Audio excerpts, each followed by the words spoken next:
Buon pomeriggio a tutti. Tra le amiche di mia mamma ce n'erano alcune che erano veramente speciali, squisite, meravigliose. Una di queste è zia Francesca. Io la chiamavo così. Maester Zili, questo nome dice veramente poco. Figuriamoci se vi dicessi Sommo e Minnanna. Questo io l'ho appreso veramente da poco, semplicemente perché sono capitata in questo vicinato per caso, per realizzare un altro video, e ho incontrato un mio paesano appassionato di storia di esterzili.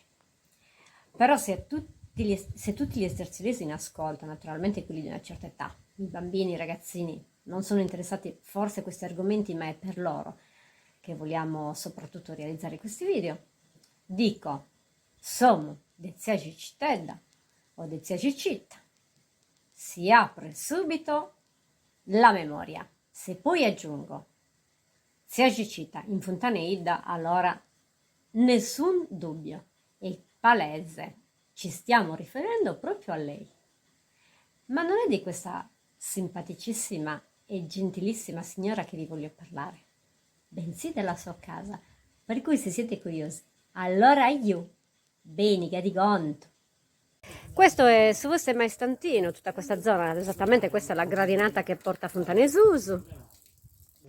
Vedete, dove il tempo sembra essersi fermato. Questa è Piazza San Teodoro, Somme su Bredi, e questo esattamente su Vosse Maestantino, che non lo voglio inquadrare interamente perché adesso è occupato da tante auto. Qui hanno realizzato il magazzino e dalla Piazza San Teodoro, quindi da Vosse Maestantino, c'è l'imbocco della strada che conduce all'ingresso del paese, che passa sotto il Sortumano, sotto gli orti di via Roma. Imboccando via San Michele, andando verso Gecas, il numero 41 ha un nome particolarissimo, si chiama Somme Minnanna, che significa la casa degli avi, la casa dei miei avi.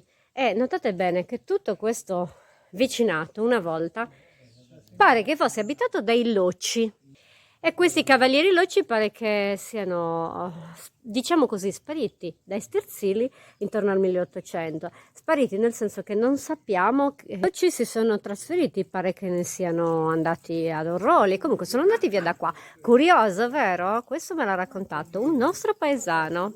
Vi saluta Siberisanus. Interessante la storia? Vi saluto e vi auguro una buona serata. Ciao!